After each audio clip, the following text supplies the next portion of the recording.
أنا أنك، إحنا أنن، أنت أنتك، أنتي أنتو، أنتم أنتوتن، هو أنتف، هي أنتس، هما أنتو، أنا حور، أنك بحور، أنا مريد، أنك ده مريد، إحنا المصريين، أنا نرى من كمنا.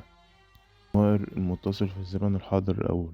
أنا دي من أصل توي، إحنا دي من أصل تون، أنت إك من أصل إك، أنتي ده من أصل تا، أنتم ده دين من أصل توتن، هو إف من أصل إف، هي إس من أصل إس، هما سا من أصل سن.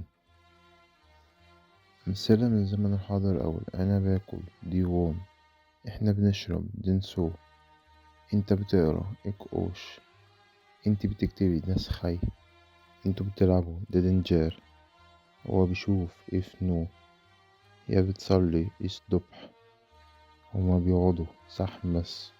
الضمائر الإسنادية في حالة المفعول بيبقى ضمير، يا بيبقى مركب يعني زي ما احنا بنقول في العربي أنا بقراه أو أنا بضربك، فالضمير بيبقى في آخر مركب في آخر الفعل، يا بيبقى زي اللي أنا أقوله دلوقتي أنا أو إياي إماي، إحنا أو إيانا إماي، مع ضمير أنت إماك، مع ضمير أنتي إما، مع ضمير أنتم إماتن، مع ضمير هو إماف، مع ضمير هي إماس، مع ضمير هما إماو.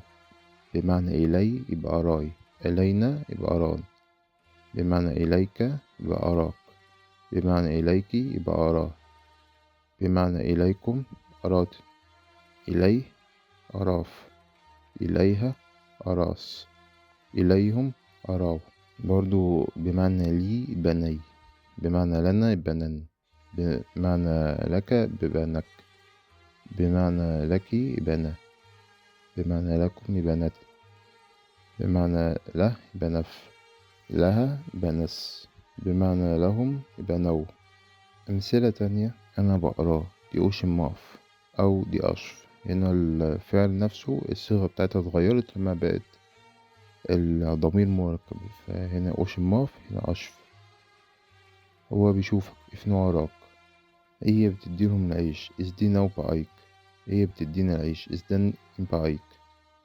السلام ليك يا سيدنا بحب إنك بناب، اسمعلي سلم وراي، بيفتحوا الباب ده سون إمبايرو، بيفتحوه سون الماف أو سوانف. إحنا بنعرفكم دي نمرات، هم اختاروكم سصوت بمات. أنا بحبك دي مية ما أو دمريت، هو بيحب مراته في مرة دفحيمة، اسمها الإشارة هذا باي هذه تاي هؤلاء ناي، من أصل باي وتاي وناي، وفي لهجة زي اللهجة البحيري أسماء الإشارة باي وتاي وناي، وأدوات الكينونة با دا ونا. مثلة تانية. ده أبويا باي بابايوت، دي أمي تايدا دامو، دول أخواتي ناينا نسناو. أدوات التعريف في العربي احنا بنقول ال، إنما في اللغة المصرية بنقول با للمفرد المذكر، وده للمفرد المؤنث، ونا للجمع النوعي، وهي من أصل مصر القديم با وتا ونا. وده التعريف العام، يعني لما بقول الراجل يعني قصدي أي راجل كده، فده باخد تعريف عام. إنما أنا لما بقول قدام الناس الراجل وأنا قصدي بقى البوست الكبير كلنا عارفينه، ده بياخد حاجة اسمها التعريف الخاص. ففي التعريف الخاص احنا المذكر المفرد بيبقى اب، المؤنث المفردة بتبقى اد، والجمع النوعي بيبقى ان.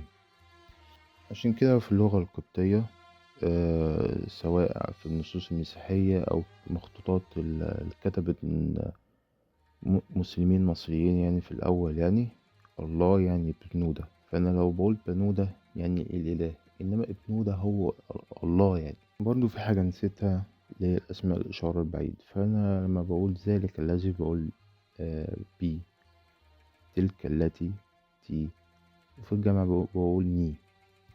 عندنا في أدوات التنكير، احنا عندنا في التنكير المفرد بنقول أو قبل الاسم، وهي بتشتق من بمعنى واحد، وبتعبر في الخط الهيروغليفي بإضافة شرطة بعد الكلمة للدلالة إن إيه كلمة مفردة.